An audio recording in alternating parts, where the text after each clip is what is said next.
Sam को एक phone call आता है जिससे उसे एक बहुत सैड न्यूज़ पता चलती है। उसके अंकल बेन की एक कार एक्सीडेंट में मौत हो चुकी है। जितना जल्दी हो सके वो अपने घर के लिए निकल पड़ता है। वो अपने अंकल का फ्यूनरल अटेंड करता है और अपने फादर को संभालने की कोशिश करता है, जो कि अपने भाई की मौत से बहुत ज़्यादा दुखी थे। वो अपनी माँ से पूछता है कि ये सब कैसे हुआ। वो उसे बताती है कि आधी रात को उसके डैड को पुलिस ने फ़ोन करके इस एक्सीडेंट के बारे में बताया और बाद में उन्हें पता चला कि हार्ट अटैक आने की वजह से उसके अंकल कंट्रोल खो चुके थे, जिसकी वजह से वो एक्सीडेंट हुआ। पर ये सुन के सैम बहुत हैरान होता है बिकॉज उसके अंकल की कोई हार्ट कंडीशन नहीं थी। वो पूछता है कि उनका मोबाइल फ़ोन और उनकी बाकी चीज़ें कहाँ हैं। तो उसकी मॉम उसे बताती है कि मोबाइल फ़ोन उन्होंने रिपेयर करने के लिए दिया हुआ है और उनकी कार की बैक सीट में उन्हें एक बैग मिला था। वो भागकर उस बैग को लेकर आता है और अपने रूम में ले जाके इम्पेशेंटली उसे खोल के देखने की कोशिश करता है। उसे बहुत स्ट्रॉन्ग फीलिंग थी कि उस रात को कुछ तो ऐसा हुआ है जिसकी वजह से वो एक्सीडेंट हुआ। वो क्लूज ढूंढने की कोशिश करता है। वो बैग को अच्छे से चेक करता है बट उसे उसमें कोई भी अजीब चीज़ नहीं मिलती। हाँ, वहाँ एक पेंटिंग मिलती है उसे, बट उसके अंकल की एक इंटीरियर डेकोरेशन की शॉप थी, इसलिए उसे वो पेंटिंग देखकर कुछ हैरानगी नहीं हुई। वो खुद अपने अंकल के साथ उनके उस स्टोर में काम किया करता था। पर 5 दिन पहले तक जब वो अपने फ्रेंड्स के साथ अपने ट्रिप के लिए निकला था, तब तक उसने वो पेंटिंग वहाँ नहीं देखी थी। वो किसी तरह से खुद को संभालता है और अगले दिन स्टोर पे जाता है। वो उस पेंटिंग को भी अपने साथ लेके जाता है। स्टोर पे पूरा दिन उसे अपने अंकल की याद आती है और बहुत सैड फील होता है। उनके स्टोर में एक लेडी भी काम करती थी, उसका नाम है जेनी। अंकल बेन अच्छे इंसान थे। जो भी लोग उन्हें जानते थे उन्हें बहुत पसंद किया करते थे और उनकी मौत का जान के सब बहुत उदास थे। स्टोर में सैम को अपने अंकल का लैपटॉप मिलता है। उस शाम जब वो स्टोर बंद करके घर जाता है तो उस लैपटॉप को भी अपने साथ लेके चला जाता है। आधी रात में उसे अंकल बेन के लैपटॉप पे एक सीसीटीवी का नोटिफिकेशन मिलता है। वो एकदम से डर के उठ जाता है। उसे लगता है कि शायद कोई उनके स्टोर में चोरी करने के लिए घुस गया है। वो बहुत ध्यान से लाइव फुटेज देखता है बट सब ठीक था। उसे बहुत हैरानगी होती है, अगर स्टोर में कोई नहीं है तो उसे ये नोटिफिकेशंस क्यों आ रहे हैं। फिर उसकी नज़र एक स्टैचू पर जाती है। उस स्टैचू में हल्की सी मूवमेंट होती है। वो एकदम से शॉक रह जाता है और फिर से बहुत ध्यान से देखता है, पर इस बार कुछ नहीं होता। वो इसे अपना वहम समझ के इग्नोर करता है और सोने चला जाता है। अगले दिन जब वो स्टोर पहुंचता है, वो पेंटिंग उसे फर्श पे पड़ी हुई मिलती है। वो बिना कुछ सोचे उसे उठाता है और वापस से उसकी जगह पे रख देता है। उसका वो दिन अच्छा जाता है। उसने कई कस्टमर्स अटेंड किए, लेकिन शाम को जब जेनी एक जगह पर चीज़ें अरेंज कर रही थी, सडनली उसे बहुत ज़ोर का धक्का लगता है। वो फर्श पे गिर जाती है और हैरान होके मुड़ के देखती है, वहाँ कोई नहीं था। उसकी डर से चीख निकल जाती है। सैम भागकर उसकी तरफ आता है। वो पाता है कि वो बहुत ज़्यादा डरी हुई है। वो उससे पूछता है कि क्या हुआ। किसी ने मुझे धक्का दिया, किसी ने मुझे फिर से धक्का दिया। सैम उसे उठने में हेल्प करता है और पूछता है, किसने धक्का दिया तुम्हें, क्या हो रहा है ये। जेनी बताना शुरू करती है, एक्चुअली जब से तुम गए हो तुम्हारे पीछे से यहाँ बहुत अजीब अजीब सी चीज़ें हो रही हैं।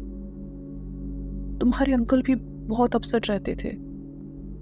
मुझे पहले भी किसी इनविजिबल चीज़ ने ऐसे ही धक्का दिया था। मैंने तुम्हारे अंकल को बहुत बार बोला कि किसी प्रीस्ट से कांटेक्ट करे। इतना बोल के जेनी रोना शुरू हो गई। सैम उसे किसी तरीके से संभालता है और उस दिन उसे जल्दी घर वापस जाने को बोलता है। रात का टाइम है और सैम स्टोर पे बिल्कुल अकेला है। वो कुछ काम कर रहा होता है और अचानक से उसी पेंटिंग के सामने से गुजरता है।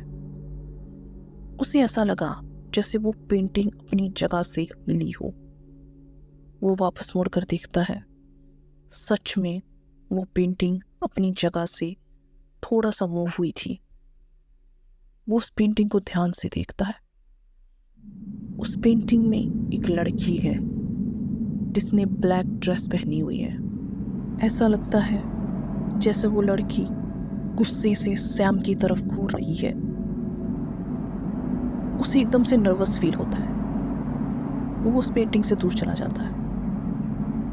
रात को अपने घर पहुंचने पे भी वो यही सोच रहा था, हो ना हो उसके जाने के बाद ही कुछ ना कुछ तो ऐसा हुआ है जिसकी वजह से ये सब अजीब घटनाएं होना शुरू हुआ। वो डिसाइड करता है कि वो पहले की सारी सीसीटीवी फुटेजेस देखेगा। वो डायरेक्टली उसी फुटेज पे जाता है जिस दिन वो ट्रिप के लिए निकला था। वो देखता है कि उसके अंकल को एक आदमी मिलने आया। उसने उन्हें वही पेंटिंग दी। वो उसी रात की फुटेज को बहुत ध्यान से देख रहा होता है। पहली बार देखने पे उसे सब नॉर्मल लगता है, फिर कोई चीज उसका ध्यान खींचती है। वो रात की फुटेज को एक बार दोबारा से ध्यान से देखता है। उसे स्टोर में एक शैडोई फिगर दिखाई देती है जो कि कुछ सेकंड्स के बाद गायब भी हो जाती है। उसे अपनी आंखों में यकीन नहीं होता। वो बहुत घबरा जाता है। वो किसी तरीके से खुद को संभालता है और नेक्स्ट डे की फुटेज देखना शुरू करता है।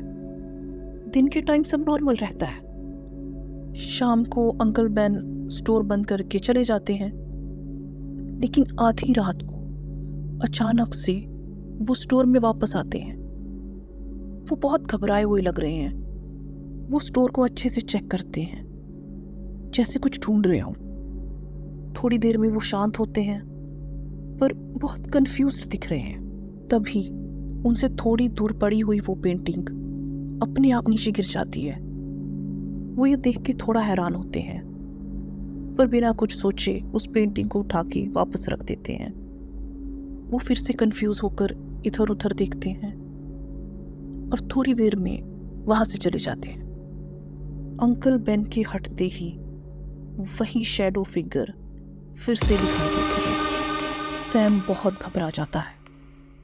वो किसी तरीके से हिम्मत करके अगली फुटेज देखना शुरू करता है। दिन में सब ठीक रहता है, पर शाम को वो जेनी को देखता है। कोई इनविजिबल एंटिटी उसे बहुत जोर की धक्का देती है। अंकल बेन वहां आते हैं और उसे संभालते हैं। वो उसे तो किसी तरीके से संभाल लेते हैं, लेकिन खुद बहुत नर्वस दिख रहे थे। स्टोर बंद होने के बाद आधी रात को फिर से सैम को वही शैडोई फिगर नजर आती है। वो एंशियस होके अगले दिन की फुटेज देखना शुरू करता है।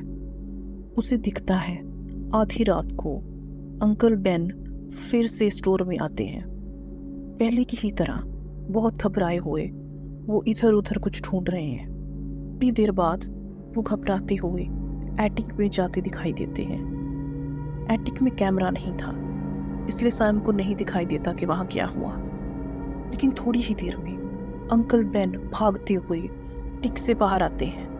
वो बहुत डरे हुए हैं। वो इधर उधर चीजों में टकरा रहे हैं और भाग के स्टोर से बाहर चले जाते हैं। अगले दिन अंकल बेन ने स्टोर ही नहीं ओपन किया। वो सीधा रात को स्टोर में आए। उन्होंने वो पेंटिंग उठाई और उसे एक बैग में डाला और स्टोर से निकलने लगे। वो बहुत डरे हुए दिख रहे हैं। वो जैसे ही दरवाजे के पास पहुंचते हैं, एक बड़ा सा टेबल अपने आप स्लाइड होके दरवाजे के आगे आ जाता है। अंकल बेन बहुत शॉक्ड हो जाते हैं। वो घबराते हुए उस टेबल को पुश करते हैं। पास में पड़ा हुआ एक रैक अपने आप से शेक करने लगता है और उस पर पड़ी हुई चीजें नीचे गिरने लगती हैं। अंकल बेन ये सब देख के और डर रहे हैं। वो टेबल वहां से मूव ही नहीं हो रहा। काफी कोशिश करने के बाद फाइनली वो उस टेबल को मूव करते हैं और स्टोर से बाहर भाग जाते हैं। अचानक आई आवाज से सैम एकदम से डर जाता है। ये उसके डैड थे जो उसे अंकल बेन का फोन देने आए थे।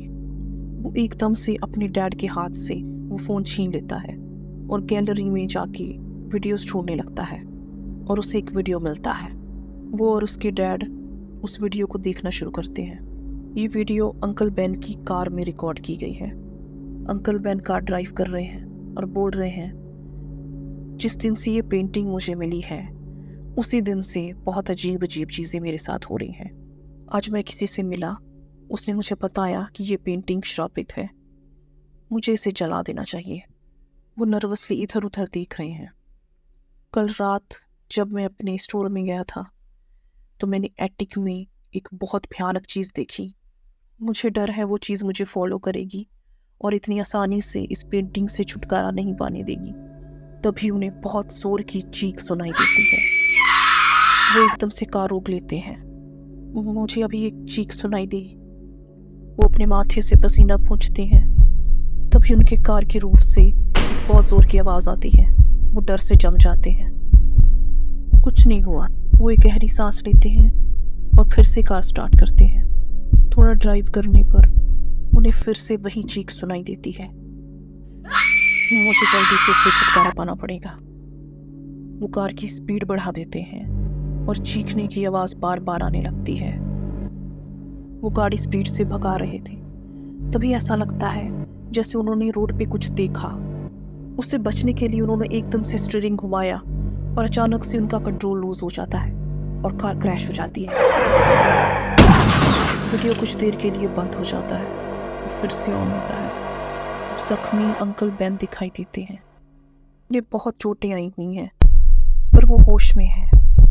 वो धीरे धीरे अपने आप को संभालते हैं और उस कार से बाहर निकलने की कोशिश करते हैं। आगे सैम और उसके डैड को जो दिखाई देता है वो देख के उनकी रूह कांप जाती है। जब अंकल बेन कार से निकलने की कोशिश कर रहे थे तभी बैक सीट से एक बहुत भयानक एंटिटी अपीयर होती है। उसका चेहरा बिल्कुल सफ़ेद और बहुत बोली था और आईज हॉलो ब्लैक। वो अंकल बेन की तरफ पड़ती है। अंकल बेन डर से सफ़ेद पड़ जाते हैं और वीडियो वहीं ख़त्म हो जाता है। सैम और उसके डैड चेहरे पे डर और शौक लिए एक दूसरे की तरफ देखते रह जाते हैं।